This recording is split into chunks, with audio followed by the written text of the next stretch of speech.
আজ হোক আর কাল হোক, জালেমের পতন হবেই আর মাজলুমের বিজয় হবেই।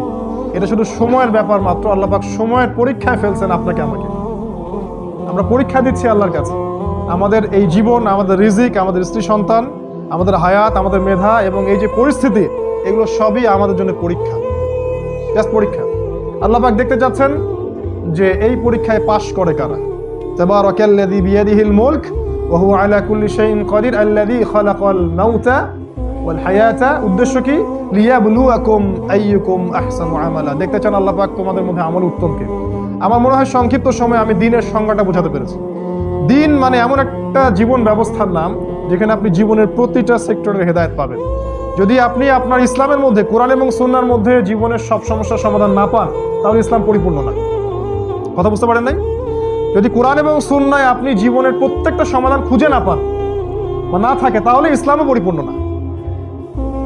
কিন্তু আল্লাহ পাক বলেছেন এটাই আমার কাছে চূড়ান্ত ধর্ম। তার মানে এখানে প্রত্যেকটা বিষয়ের সমাধান অবশ্যই থাকবে। আমাদের উচিত সৎ সাহস নিয়ে খোলা মনে খুঁজে দেখা। এরপরে কেউ মানুক বা না মানুক সেটা তার ব্যক্তিগত বিষয়।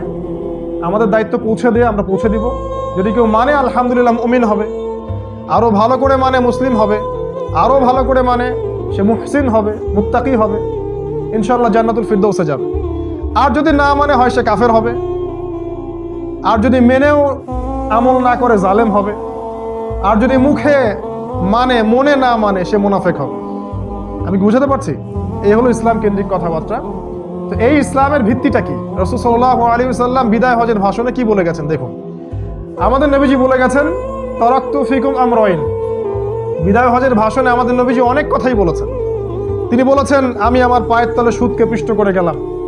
আজকের দিনে আরবের উপর অনারবের কোনো কর্তৃত্ব নাই, সাদার উপর কালোর কোনো কর্তৃত্ব নাই। তোমরা সবাই আদমের সন্তান, তোমরা সবাই ভাই ভাই। এবং আমি তোমাদের কাছে রেখে যাচ্ছি মাত্র দুটো বস্তু, লান তাদিল্লু মা তামাসসাকতুম বিহিমা। তোমরা কোনোদিন পথভ্রষ্ট হবে না যতদিন পর্যন্ত এই দুটোকে আঁকড়ে ধরে থাকবে। তার একটা হচ্ছে কিতাবুল্লাহ, আল্লাহর কিতাব, একটা হচ্ছে সুন্নতি নবীহি, তার নবীর সুন্নাহ। আল্লাহর কিতাব তো আমরা বুঝি, রাসূল আল্লাহর কিতাব কিতাবুল্লাহ আল কোরআন, আর রাসূলের সুন্নাহ সহিহ সুন্নাহ। সুন্নাহর মধ্যে অনেক কিছু কি ঢুকে গেছে, অনেক কিছু ভেজালও কিন্তু মানুষ ঢুকিয়েছে, ইসলামের নামেই ঢুকিয়েছে। মানুষ ঢুকিয়েছে, কেউ পলিটিক্যাল স্বার্থে ঢুকিয়েছে, কেউ ইহুদি খ্রিস্টানদের চক্রান্তে ঢুকিয়েছে। কিন্তু আল্লাহ পাক তার ওহীকে সুরক্ষিত করেছেন। আল্লাহ পাক কি বলেছেন?